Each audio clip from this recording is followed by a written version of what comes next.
Continuamos entonces en esta introducción, en esta eventualidad, observando aspectos generales del proyecto de estructuras como preámbulo al flujo de trabajo propuesto. En esta etapa realizamos una breve recopilación acerca de lo previamente comentado en el video número 1 y tenemos en la figura 1.12 un modelo de interacción y comunicación en el equipo para un proyecto, ¿no? Esto es lo que normalmente se va a dar, es decir, es el orden de operaciones de comunicación en lo que es la concepción como tal de un proyecto o la realización de un proyecto en general. Previamente habíamos visto que en lo que correspondía a un flujo de trabajo correspondiente a la comunicación en software de tipo CAD o dibujo asistido por computadora, teníamos una comunicación bidireccional y que se podía prestar a errores. ¿Okay? Ya eso lo teníamos definido en una primera instancia. No obstante, acá estamos presentando, o lo que se visualiza aquí, es un flujo ordenado de esta metodología en una primera instancia tradicional, que básicamente ha representado lo que es el devenir, ¿no?, de todos nuestros proyectos desde hace muchos años hasta, digamos, hace pocos, que es cuando se ha implementado con mayor auge la metodología BIM. Para tener una idea acerca de la implementación de la metodología BIM, particularmente en Latinoamérica, puedes referirte al video anterior, en el cual en su última parte, en su última instancia, explico un poco acerca de ese particular. Muy bien, entonces observamos aquí que primeramente tenemos un cliente que genera algunos requerimientos y entra en contacto directo con un arquitecto. Es lo que normalmente se da. Esta comunicación normalmente es bidireccional hasta que llega al punto de la recopilación efectiva de toda la información por parte del cliente y la conformidad de este. Luego el arquitecto es el encargado, o el despacho de arquitectura en su defecto, el encargado de coordinar labores con el constructor, así como con lo que sería el equipo de ingeniería, financistas, mercadeo y ventas. ¿Okay? Aquí tenemos ingeniería aparte, financista aparte y mercadeo y ventas, y el constructor de forma paralela. Entonces esta relación o esta comunicación, que también tiene la característica de ser bidimensional o bidireccional, se realiza de forma paralela desde el despacho de arquitectura o por parte del arquitecto.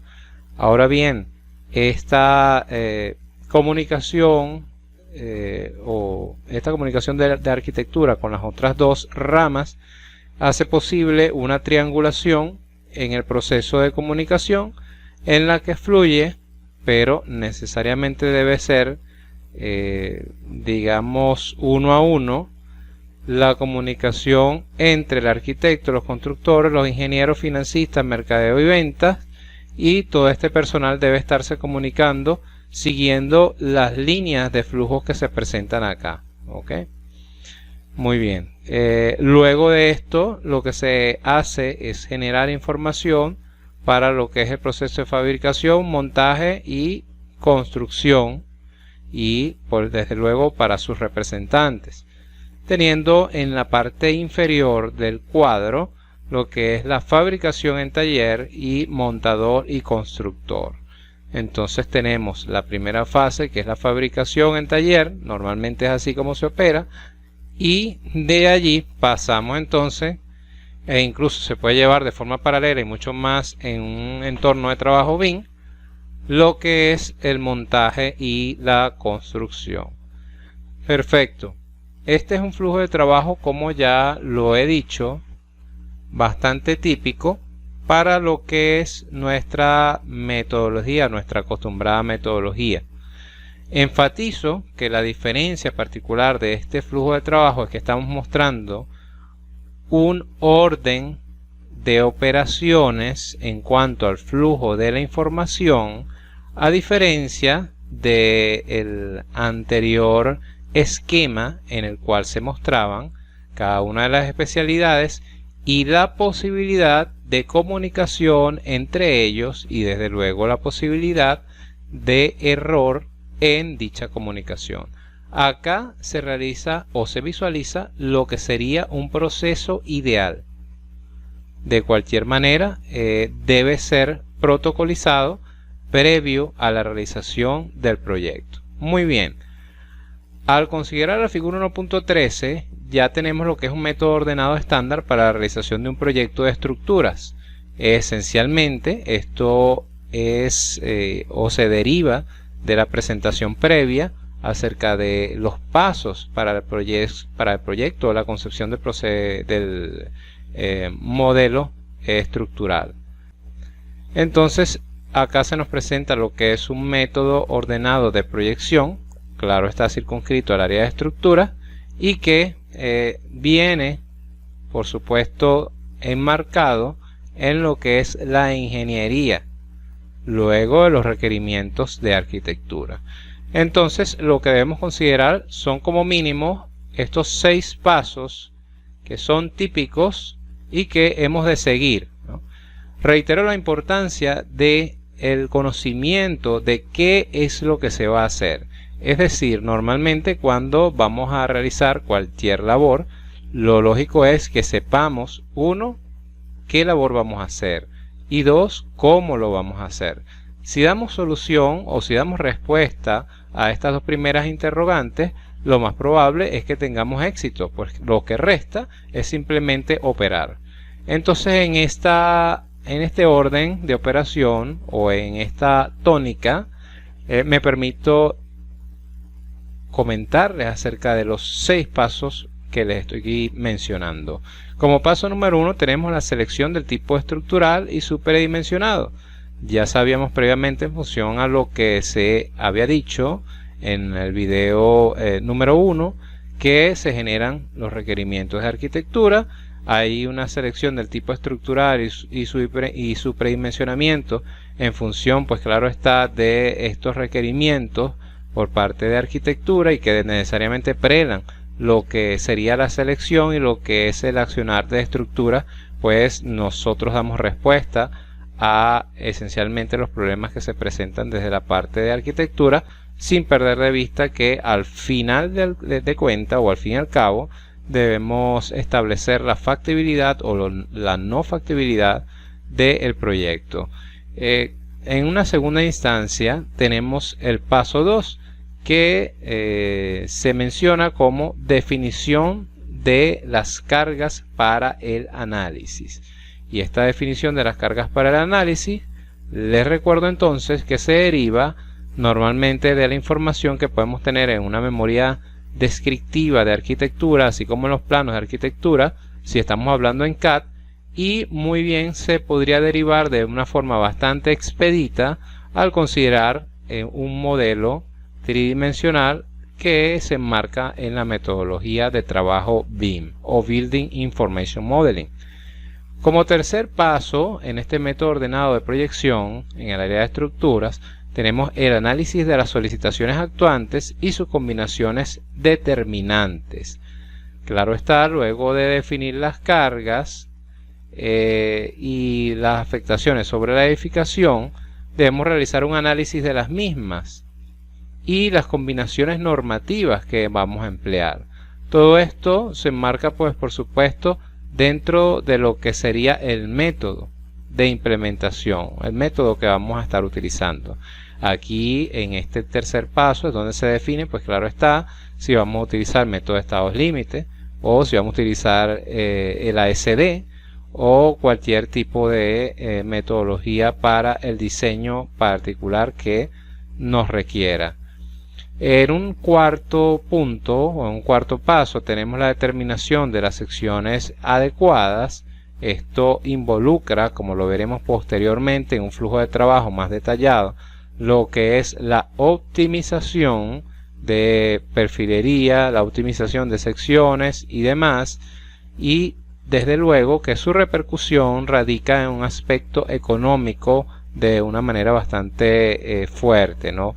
Algunos otros aspectos que tocan sensiblemente el punto de la determinación de las secciones adecuadas, no simplemente de las secciones que tienen capacidad resistente, sino recalco adecuadas. Como secciones adecuadas debemos entender pues las que tienen un balance adecuado, valga la redundancia, entre la resistencia, un porcentaje de digamos un margen de seguridad, por llamarlo de otra manera, y desde luego el punto de vista económico.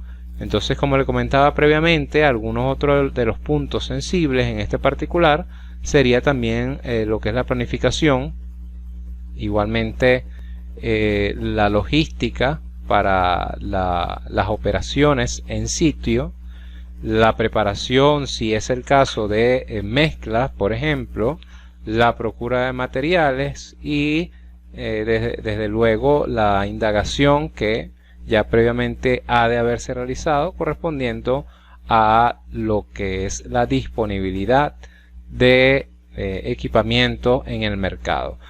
Ya como quinto punto tenemos fijar detalles constructivos y preparar dibujos estructurales. Ya sería una fase de finalización. Normalmente en lo que respecta a la metodología de trabajo BIM, acá no habría ningún tipo de errata, no así con la metodología CAD, pues en la preparación de los dibujos es bastante probable que pueda hallarse o puedan hallarse errores correspondientes a la geometría. Por ejemplo, al visualizar un unifilar en un programa de cálculo estructural, difícilmente vayamos a poder observar que en la realidad una conexión realmente no puede tener a lugar, ¿no? Es decir, que probablemente estemos colocando una viga adentrada en el alma de una columna, pero la viga realmente posee una mayor dimensión de alas y normalmente con esto no estábamos contando, pues en el software lo que vemos es un unifilar. En cambio, cuando realizamos el dibujo desde el punto de vista CAD, cuando no tenemos, digamos, un modelo que actualizar conforme a la metodología BIM, sino simplemente nos estamos sirviendo del CAD, hasta que no se realicen los dibujos de detalles, no podemos observar esas incongruencias que nos obligan en este punto a retroceder, ¿no? Fíjense que ya acá, en este método ordenado de proyección, podemos observar algunos de los pros y los contras con respecto a la metodología BIM. Diría yo, más aún, las ventajas de la metodología BIM con respecto al CAD. En un error, en una quinta fase acá, podría incluso enviarnos hasta el tercer paso, ¿ok? Porque aquí tenemos el análisis de las solicitaciones y sus combinaciones determinantes, y normalmente pues si debemos realizar alguna modificación desde el punto de vista de uniones, debemos ir a considerar nuevamente el análisis de carga para redimensionar lo que corresponde a las secciones, a los elementos estructurales y finalmente las uniones. Finalmente, acá en el punto 6 tenemos la preparación de la documentación, de donde luego participa lo que serían los planos. Como una primera instancia, lo he dicho, un mínimo de por lo menos los planos, igualmente la memoria de cálculo estructural y también el dibujo de detalles. Si se requiere, de acuerdo a las condiciones contractuales, se estarían generando también los planos de taller en esta etapa. Muy bien. Normalmente los planos de taller los ejecuta o los elabora es el fabricante conjuntamente con el montador, el constructor, ¿no? De cualquier forma, pues también es posible, y quiero resaltarlo de forma bastante pertinente, que podemos, desde el punto de vista de ingeniería, es decir, en una oficina técnica de ingeniería, pese a que no seamos los constructores, podemos generar los detalles. Todo esto, pues por supuesto, a medida de lo que sean las solicitudes correspondientes. Muy bien. Más adelante quiero mostrarles un preámbulo a lo que va a ser nuestro flujo de trabajo propuesto. Y es que el flujo de trabajo propuesto responde a lo que serían las solicitaciones y la afectación que las mismas solicitaciones tienen sobre la edificación. Tenemos acá la figura 1.14. Este es un flujo de cargas para análisis de estructura. En la figura A tenemos las cargas en superficie o elementos portantes primarios. Estas son las primeras cargas que vamos a observar en la edificación. Las primeras cargas que podemos observar son las que se dan sobre los elementos de área, que normalmente en SAP serían los elementos shell, y tendríamos que considerar que son áreas por unidad de superficie, es decir, que estaríamos hablando de una representación de áreas tridimensionales, así como estoy tratando de presentarlas acá. Estas son áreas tridimensionales que van a cubrir cargas tridimensionales que van a cubrir una determinada área de acuerdo a las especificaciones y tendrán un valor determinado, digamos W, que va a estar en función de unidades de peso, como por ejemplo kilogramos, por unidades de longitud al cuadrado, como metros cuadrados. Y esa sería la presentación de los primeros elementos resistentes. Recuerden que los primeros elementos resistentes, por lo general, son las losas. Y las losas son las primeras en recibir las cargas. Luego, según la tipología estructural, las losas transmiten las cargas. Si estamos hablando de una edificación en acero, transmiten las cargas a las correas, que si este fuese una edificación en acero, estarían las correas aquí abajo, ¿no?, en esta dirección, considerando la dirección más corta en este sentido, y ellas a su vez transmitirían a las vigas, como lo vemos acá en la figura B. Entonces lo primero que tenemos es las cargas por unidad de superficie. Repito que generalmente es así, no de forma exclusiva.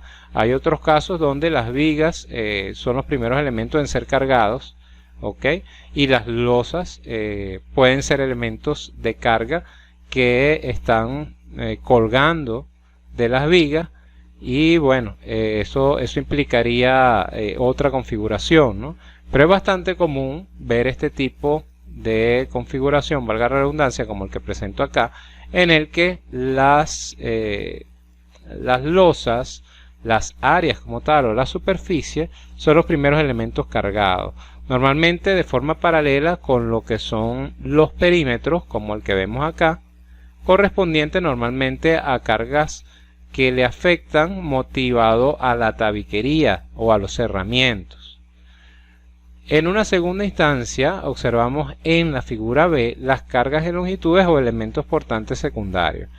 Estos elementos portantes secundarios, como lo vemos acá, que no es más que una vista de esta misma edificación, una elevación, es simplemente ya la transmisión de las cargas, como lo vemos acá, de la superficie hacia el perímetro de la superficie. Esto quiere decir que si lo vemos en planta, cuando tengo una determinada superficie como esta y tengo un número de cargas que están apuntando hacia adentro, ¿no?, en el sentido, digamos, hacia adentro del monitor, estas cargas van a tender a distribuirse hacia los extremos. Y en los extremos de esas áreas, lo común es que tengamos nuestras vigas de carga en la dirección pues que corresponda. Allí vamos a tener nuestras vigas de carga, y eso es lo que estamos viendo acá en este diagrama. Aquí tenemos nuestra carga. En esta oportunidad, la carga que podríamos llamar igualmente W, pero ahora esta carga va a ir distribuida por unidad de longitud. Como posteriormente lo vamos a ver, esto forma parte de lo que es un análisis de carga y que muy bien nos conviene saber, puesto que para el predimensionado de elementos del tipo viga, del tipo columna, necesitamos realizar este análisis de carga. Necesitamos determinar las cargas que afectan a la edificación, cómo la afectan, y en función de cómo la afectan y cómo afectan a sus elementos, podremos determinar entonces a priori las dimensiones que vamos a dar a cada uno de ellos. Entonces aquí vemos las cargas que remarco en color rojo, que están afectando hacia abajo, pero que son el producto de una carga distribuida por unidad de superficie, que luego de cargar la losa como elemento resistente y estructural que es, se encarga de transmitir en todo su perímetro de contacto. Claro está, si tenemos una losa un poco más alargada, esta losa va a transmitir mayor carga en el sentido más corto que en el sentido más largo. Normalmente aquí tendríamos, si esto fuese una losa digamos maciza, tendríamos una losa maciza o una losa nervada que está armada en la dirección principal, que sería esta que está acá. Esta sería la dirección principal. Y el acero de repartición quedaría pues lógicamente en sentido perpendicular u ortogonal a la dirección en el cual tenemos el acero principal.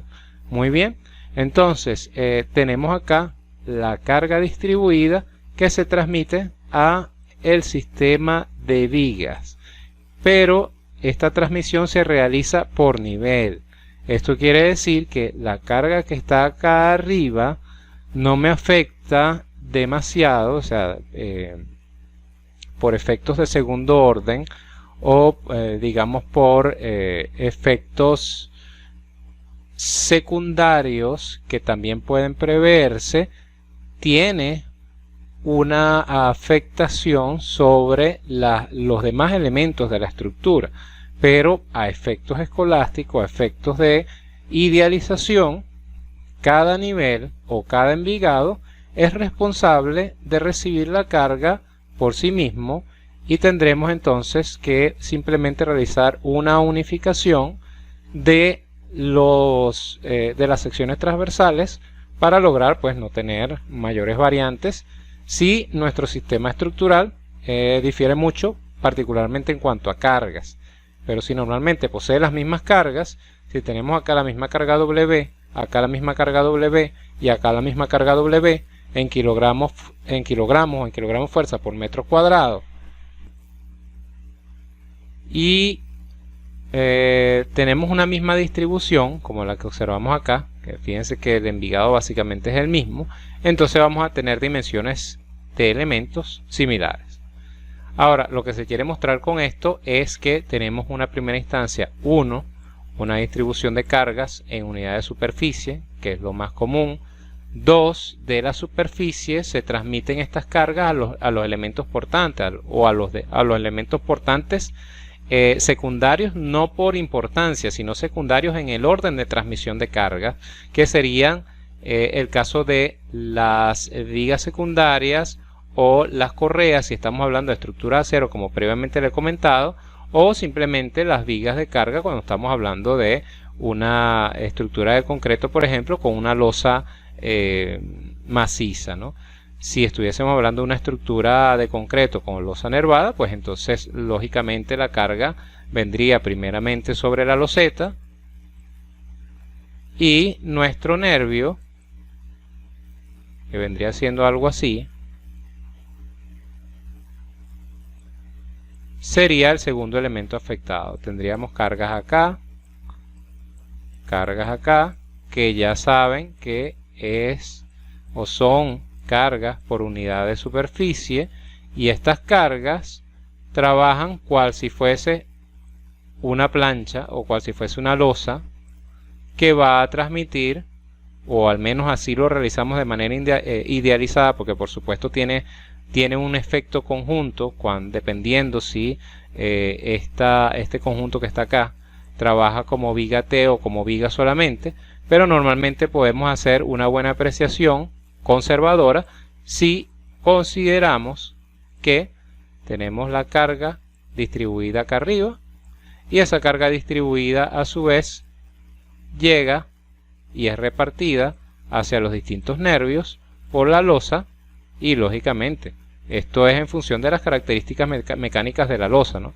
Si la losa no tiene la capacidad portante suficiente, la losa se va a agrietar y las cargas pues simplemente no van a ser transmitidas de forma correcta. Así que recuerde que en todo caso estamos hablando de las condiciones de resistencia adecuadas.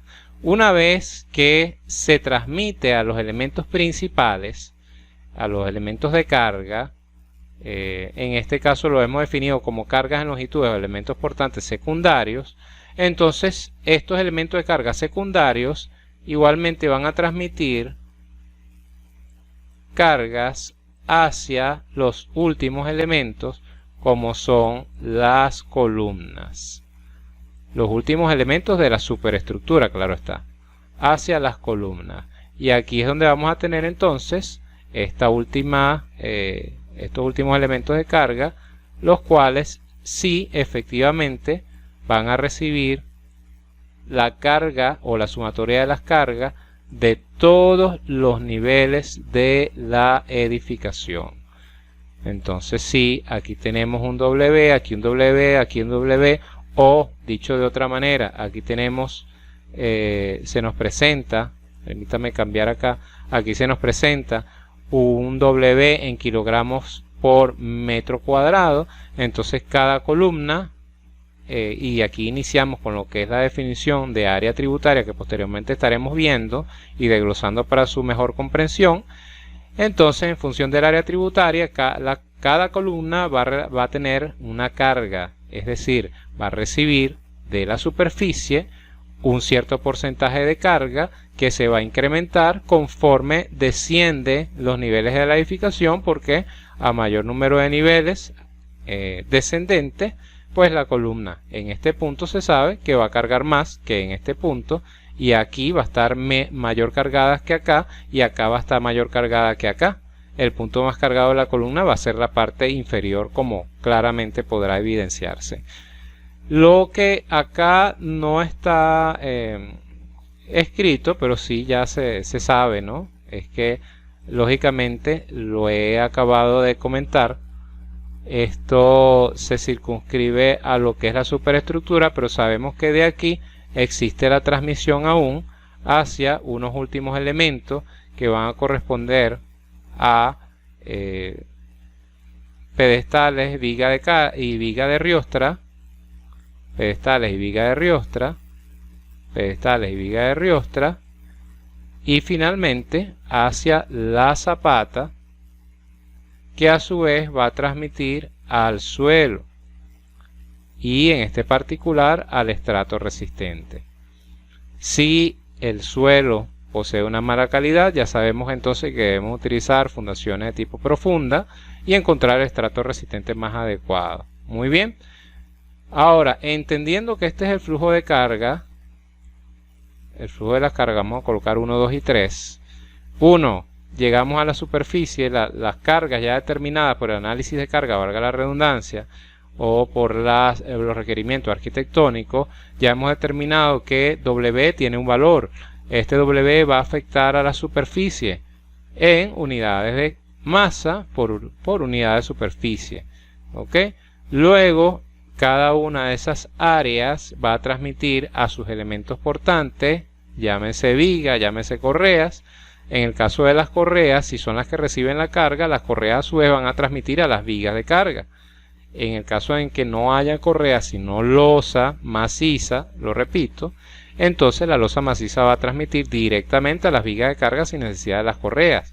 Luego las vigas de carga van a transmitir a las columnas, y las columnas finalmente pues van a tener un efecto o van a transmitir las cargas de forma adecuada, es lo que se busca, claro está, hacia el sistema de fundaciones, el cual se encuentra compuesto por las vigas de riostra y eventualmente si se tienen pedestales y las zapatas.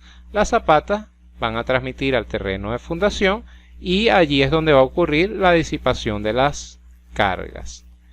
y eso es lo que nos va a permitir que nuestra estructura esté en pie. Muy bien, normalmente por la vía del paréntesis aquí tendremos que considerar algunos delta correspondientes, vamos a llamarlo delta A, correspondiente a los asentamientos o a las variaciones motivadas al asentamiento. Muy bien, perfecto. Entonces, lo antes dicho nos permite establecer este flujo de trabajo general propuesto para el proyecto de estructura, que es el que vamos a implementar de conformidad, pues por supuesto, como lo vamos a ver a posteriori, con la metodología BIM para nuestros proyectos de desarrollo en el presente curso.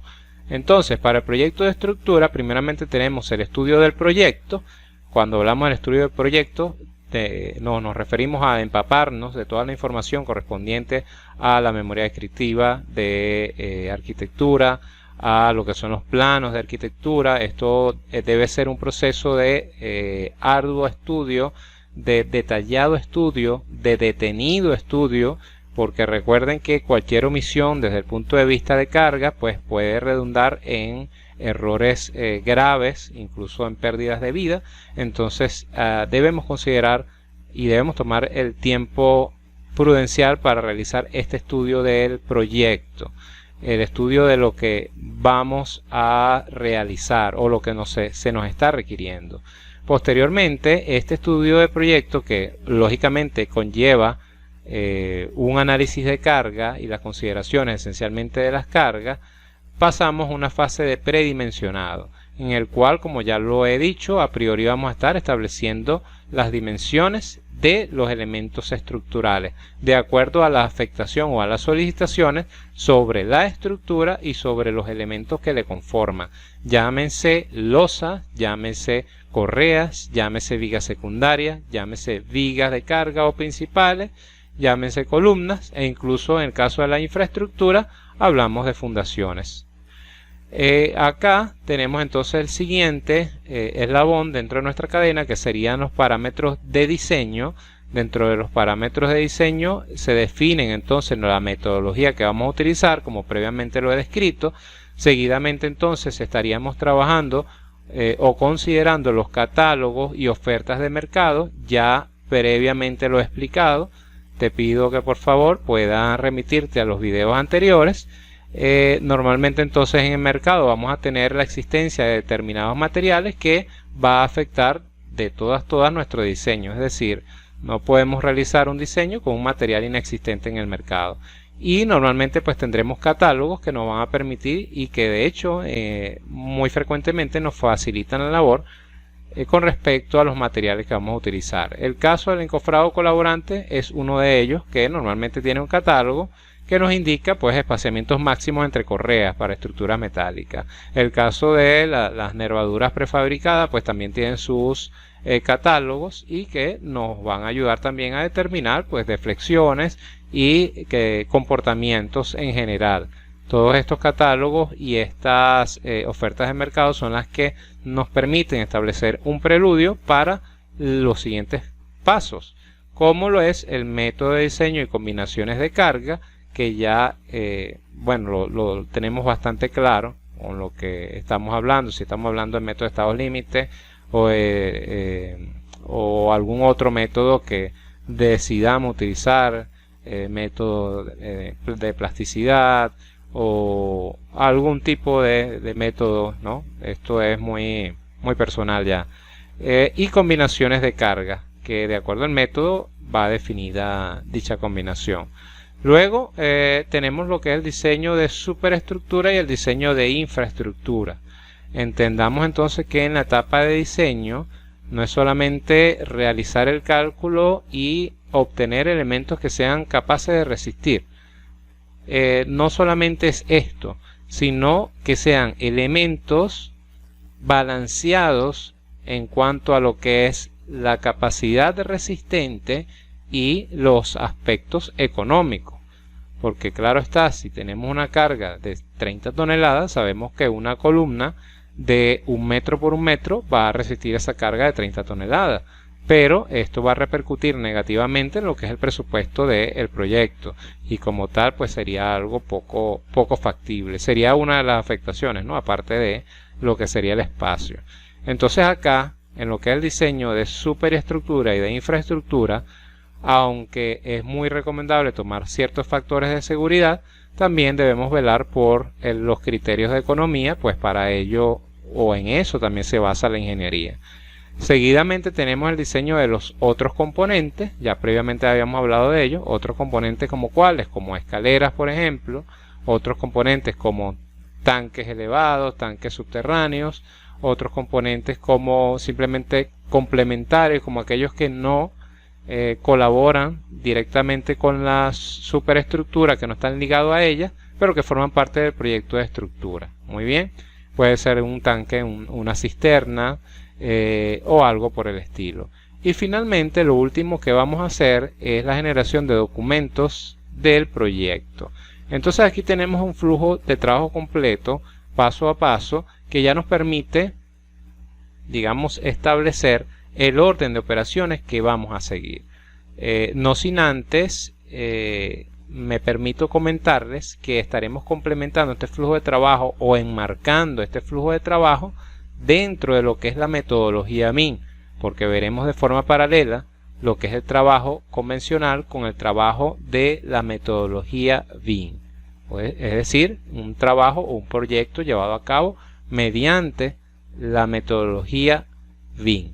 Muy bien, acá para aclarar un poco también los aspectos de diseño de superinfraestructura, tenemos que en el diseño de la superestructura debemos considerar el diseño de las losas, las correas, los nervios, las vigas secundarias, vigas de cargas y columnas. Y en el caso del diseño de infraestructura, como lo vimos previamente, que lo he hecho de forma gráfica, tenemos el diseño de las vigas de riosta, el diseño de pedestales si se requieren y el diseño de zapatas.